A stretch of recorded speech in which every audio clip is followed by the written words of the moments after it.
안녕하십니까, 레피드입니다. 이번 시간에는 보유 종목 실전 투자 리뷰 시작하도록 하겠습니다. 오늘도 코스피 코스닥이 상승을 했습니다. 하지만 장 초반에는 2% 이상 상승을 하다가 많이 감소를 했고요. 코스닥 같은 경우는 하락까지도 갔었습니다. 계속 제가 말씀을 드리고 있지만 외국인과 기관이 고점 부근에서 매도한 양에 비해 지수를 올리는 데 들어가는 물량은 굉장히 적습니다. 그래서 저는 지금 건강하게 지수가 올라간다고 생각하고 있지 않습니다. 추가로 더 하락이 나올 수 있는 구간이라고 충분히 생각하고 있고요. 지금 어제도 추세선을 그었지만 이미 코스피는 지금 상방으로 가기 위한 그런 힘이 조금 떨어진 것 같습니다. 거래량도 죽어가고 있고요. 여기서 꼬리 달면서 지금 21선을 좀 넘지 못했는데 내일 넘을 수도 있습니다. 하지만 이 초록색 선 제가 반등 시에 3150선까지 가능할 것이라고 봤는데 오늘은 살짝 그 근처까지 갔다가 떨어졌습니다. 뭐 추가로 더 상승했다가 여기 박스권을 데이고 떨어질지 좀 지켜봐야 될 것 같은데 뭐 제 예상이 틀리고 이렇게 양봉을 길게 띄워서 뭐 올라갈 수도 있습니다. 그거는 뭐 장의 흐름이니까요. 어떻게 할 수가 없고 하지만 지금으로 봤을 때는 이런 투자자 흐름이나 아니면 차트상의 위치나 이런 음봉과 양봉이 계속 반복하는 그런 움직임을 보았을 때는 정황상으로는 지수가 서서히 하락을 좀 준비를 하는 것 같다라고 보여져서 이제 여러분들에게 말씀을 드린 겁니다. 그래서 이런 구간에서는 조심해서 나쁠 게 없습니다. 지금 뭐 코스피가 이제 더 올라봤자 뭐 얼마나 오르겠습니까? 4,000포인트 갈까요 이게? 절대 안 갈 것 같습니다. 그래서 이제는 2,000에서 3,000 오는 거랑 3,000에서 더 올라가는 거랑은 말이 다릅니다. 이제는. 그래서 이미 많이 올라와 있는 상태에서 투자자들이 계속 개인에게 떠넘기는 그런 작업이 나오고 있기 때문에 조심해서 제가 지켜보고 있는 겁니다. 그래서 외국인이 이전에 이렇게 4일 동안 5조 이상 매도를 했는데 이틀 연속 뭐 증시가 좀 거의 한 100포인트 정도 상승했죠. 근데 고작 이제 3천억밖에 매수 안 했습니다. 그러니까 얘들은 또 고점에 도달했으니까 또 매도를 많이 하면 될 것 같고요. 천천히 넘기고 있으니까 조심하셔야 된다고 말씀을 드리겠습니다. 코스닥도 마찬가지고요. 코스닥도 외인과 기관이 딱히 들어오지 않는 선에서 지수만 지금 그냥 오르고 있고요.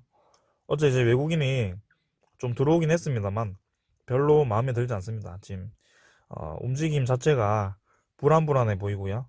21선이 또 꺾였습니다. 코스닥이. 그래서 이전과 비슷하게 좀 흘러가는 것 같아요. 딱 요때쯤에 꺾였거든요. 네. 그래서 반등할 쯤에 꺾여가지고 결국에는 올라가지 못하고 이렇게 내려갔기 때문에 한 번 더 이런 상황이 나올 것으로 보고 있습니다. 그래서 이런 상황이 나왔을 때 이전 저점을 지지하지 못하고 이번에는 더 떨어질 것인지 아니면 이때처럼 다시 한번 반등을 해줄 것인지 그거를 좀 주목을 하면서 보면 될 것 같고 신규 진입은 무리하게 하지 마시길 바랍니다. 네. 지금 여유 자금을 좀 가지고 체력도 좀 아껴놨다가 이제 지수가 좀 확실히 내려가고 반등을 할 쯤에 그때 들어가는 게 맞고요. 지금은 아무리 장기 투자를 한다고 해도 결국에는 좋은 포지션을 잡기 위해서는 장이 떨어졌을 때가 좋은 포지션이 많이 나오거든요. 그때 보는 게 좋을 것 같아요. 일단은 그렇게 증시를 보고 관심 종목 한번 보겠습니다. 지금은 보유 종목 보기 전에 제가 하나 뭐 삼성전자 잠깐 보겠습니다. 삼성전자가 이제 84,400원입니다. 이게 지금 보시면 삼성전자가 어디까지 올라갔었죠? 96,000원, 96,000원까지 올라갔고 뭐 10만원 갈 것 같이 하다가 이제 배당금도 특별 배당금도 발표를 하고 TSMC를 비롯한 그런 반도체 초호황기가 발표가 되고 있습니다. 근데 그런 호황기 발표에도 왜 주식이 이렇게 떨어질까요? 지금 보시면 잘 반등하는 듯 하면서 계속해서 저점을 이렇게 떨어뜨리면서 옆으로 이제 내려가고 있는 거예요. 지금 하루하루만 좀 주목해서 반등하는구나 이렇게 보시면 안 되고요. 추세를 좀 봐야 됩니다. 그래서 고점이 이제는 이전 고점을 회복하지 못하고 계속 떨어지고 있기 때문에 저는 상당히 우려스럽고요. 특히나 투자자 같은 경우는 외국인과 기관이 계속 팔고 있는 추세입니다. 지금 60일 동안 통계가 되어 있는데 1억 2,700만 주를 기관과 외국인이 던졌고요. 개인만 매수한 상황입니다. 그 60일 동안 삼성전자의 주가가 어디서부터 형성이 되었죠? 6만원에서 거의 8만원, 9만원까지 다 형성이 되어 있는데, 이 60일 동안 외국인과 기관은 열심히 나가고 개인만 다 들어와서 지금 개인의 평단가가 7만원에서 8만원 정도 되겠죠. 그런 상황에서 네, 계속 여기서 추가 매입을 하는 것은 저는 굉장히 무리가 있다고 보고 있습니다. 그래서 만약에 뭐 삼성전자가 진짜 엄청난 뭐 소식이 있지 않는 이상은 네, 이제는 한번 조정이 좀 나올 것으로 보고 있고요. 어, 조금은 조심스럽게 보시는 게 맞습니다. 그래서 삼성전자를 지금 계속 예시로 들면서 제가 좀 보고 있고, 보유 종목 보도록 하겠습니다. 한국정보인증 먼저 보겠습니다. 한국정보인증이 오늘 코스닥이 상승하면서 이제 보완주가 조금 힘을 받았는데, 아쉽게도 코스닥이 떨어지면서 다시 한번 상승분을 반납하는 그런 모양이 나왔습니다. 그래서 241선을 지금 받친 채로 뭐 큰 움직임이 없는 모양인데요. 지수가 추가적으로 떨어질 수 있다고 저는 생각을 하고 있기 때문에 지금 요 가격대에도 상당히 매력적이지만 추가 매입은 좀 지켜보시는 걸 권유드립니다. 한국정보인증 같은 경우는 좀 장기적으로 지켜보시는 게 좋을 것 같고요. 공인인증서 폐지가 12월에 되었고 공동인증서 그 다음에 이런 모바일 신분증, 모바일 운전면허증 이런 게 서서히 시간이 지남에 따라서 계속 보급화될 거거든요. 거기에 따라 한국정보인증도 카카오나 네이버와 협력을 하고 있기 때문에 같이 좀 상승을 할 것으로 보입니다. 그래서 241선을 좀 지키는 선에서 다시 한번 여기 좀 바닥을 지키는 게 맞는 것 같고요. 요 아래는 사실 제 기준 바뀌기 때문에 조금은 조심해서 봐야 될 것 같습니다. 지금은 지수에 따라 움직이기 때문에 지수를 좀 주요 깊게 보시는 게 맞는 것 같고, 외국인은 그냥 이틀 연속 조금 들어왔네요. 한국정보인증도 지금 아쉬운 흐름이 계속 이어지고 있는데 워낙 네, 고점 부근에서 많이 내렸기 때문에 좀 지켜보도록 하겠습니다. 두산 같은 경우도 크게 반등하지 못했고 지금 얘도 두산중공업과 마찬가지로 하락 이후에 크게 반등하지 못하고 그냥 소스를 기다리는 것 같습니다. 지금은 이번 주 2월 5일까지 두산인프라코아 매각 계약 체결이 난다고 공시가 되어 있기 때문에 좀 그런 기대감으로 두산인프라코아만 좀 상승을 하였고요. 두산과 두산중공업은 아직까지는 별다른 움직임이 없습니다. 하지만 이전에 그런 두산인프라코아 뭐 DRCG 소송 승리에서도 이때 아주 강하게 힘을 받았던 그런 네, 수급이 있었고요. 두산 같은 경우는 재무 개선이 두산중공업이 재무 개선이 되면 확실히 지주사가 괜찮게 흘러가기 때문에 그 두산그룹의 수소 테마가 올해부터 본격적으로 시작될 거기 때문에 이 친구도 좀 강하게 좀 장기적으로 봐도 될 것 같습니다. 저는 제 기준에는 6만 후반대에서 7만 원까지 보고 있는데요. 일단은 이전에 한번 터치를 하고 내려오긴 했습니다. 그래서 저는 이때 241선 돌파 전부터 관심을 가지고 계속 리뷰를 드리고 있습니다. 지금은 이제 투자자는 크게 외국인이 나가지 않고 뭐 샀다 팔았다 반복을 하고 있는데 기관이 조금 계속 매도를 하고 있습니다. 근데 워낙 이제 코스피를 계속 매도하는 입장이기 때문에 기관이 2월에 그 옵션 만기일 때 어떻게 그 이후에 어떻게 움직이는지 좀 잘 봐야 될 것 같습니다. 다음은 삼성중공업이고요. 삼성중공업이 딱히 많이 못 움직이는 것 같습니다. 지금 이제 실적 발표도 좀 났죠.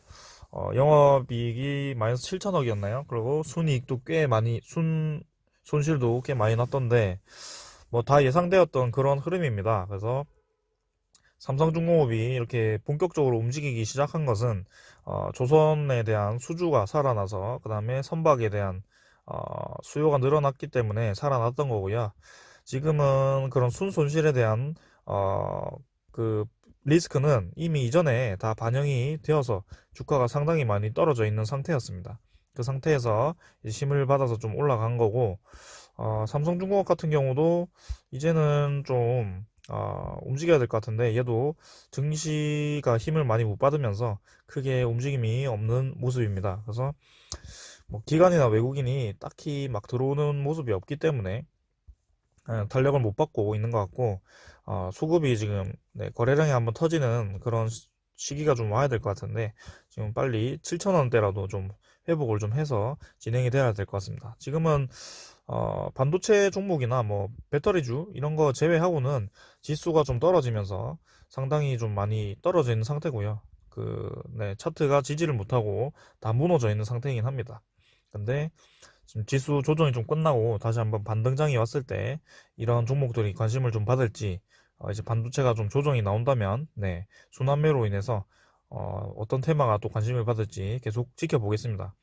지금 리뷰하는 종목들은 모두 어, 비전이 좋다고 저는 보고 있기 때문에, 사실 삼성중공업 같은 경우는 이제 드릴십 이런 게 좀 해결이 빨리 되어야 되는데 조금 리스크가 있긴 합니다. 근데 워낙 이제 다른 조선주 이런 게 다 많이 올라갔기 때문에 삼성중공업도 같이 좀 올라가야 될 것 같습니다.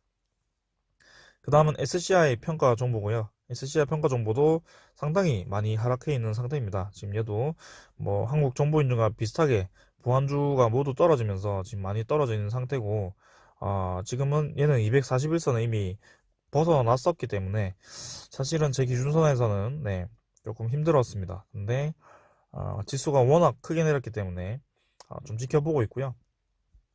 이렇게 매각설이 있었을 때 한번 힘을 받았기 때문에 다시 한번 그런 소식이 좀 나올 때까지 좀 기다려야 될 것 같고, 그 다음은 SCI 평가 정보는 그렇다고 해서 좋지 않은 기업이 아닙니다. 지금 이제 공인인증서 폐지에 대한 그런 수혜 기업이고요. 비트코인에 대한 이슈는 뭐 지금은 별로 없는 것 같고, 얘도 지금 공인인증서 폐지에 대한 그런 수혜를 받고 있기 때문에 네, 조금은 더 봐도 될 것 같다고 생각을 하고 있습니다. 투자자는 외국인이 조금 들어왔고요. 그 다음은 한국항공우주입니다. 한국항공우주가 상당히 강하게 움직이고 있어요. 지금 우주산업 테마가 계속 잘 올라가는 것 같습니다. 지금 이전에도 제가 우주산업으로 해서 몇 종목을 뽑아왔는데요. 그 종목들이 모두 잘 가는 것 같네요. 그래서 우주산업 테마가 지금 힘을 잘 받으면서 한국항공우주는 상당히 잘 올라가고 있습니다. 제 기준에 이제 3만 원에서 이미 커트를 했는데 계속 올라가니까 한번 계속 보겠습니다. 어디까지 올라가나. 월봉상으로는 이미 네, 상향 추세로 탔고요. 한번 얘가 힘을 받았을 때 좀 많이 올라갔던 그런 종목이기 때문에, 그리고 이미 월봉상으로 많이 바닥을 다졌던, 네, 많이 바닥을 기었던 종목이기 때문에 이제는 좀 힘을 받을 때가 되지 않았나 싶고요. 한번 끝까지 지켜보겠습니다. 어디까지 올라가나. 다음 투자자가 이제 기간이 들어오면서 매수를 좀 하면서 움직이고 있고, 오늘 또 외국인이 좀 들어왔네요. 아무튼 뭔가 좋은 소식이 있으니까 이렇게 계속 올라가겠죠.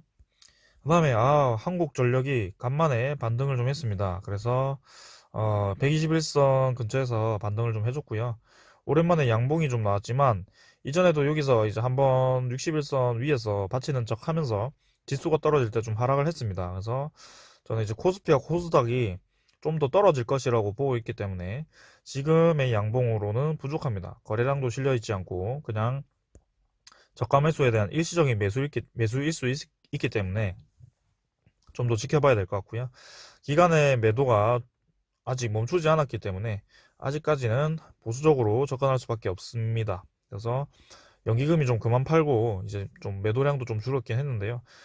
기간이 매수로 들어왔을 때 그때 한국전력이 힘을 좀 많이 받았었거든요. 그래서 그런 상황을 좀 봐야 될 것 같고, 241선 이렇게 돌파했을 때 강하게 뚫고 나가고 나서 이렇게 좀 계속 떨어지는 주식이 사실은 몇 없는데 한국전력이 조금 특이하게 움직이는 것 같습니다. 그래서 기간 매도가 차익 매물이 계속 나오면서 이렇게 흘러가는 것 같고, 이렇게 좀 더럽게 좀 만들었지만 다시 한번 좀 반등을 해주지 않을까라는 생각입니다. 그래서 시간이 필요하니까 코스피 하락이 좀 멈추고 그 다음에 기간의 매도도 좀 멈출 때까지, 그때까지는 조금 관망으로 대응을 하겠습니다.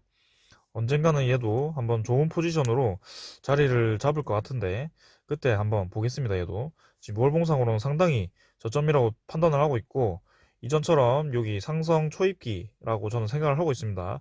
그래서 항공우주 같은 경우는 이미 U자로 들어서 올라가고 있는데 얘는 쫙 이렇게 꺾였는데요.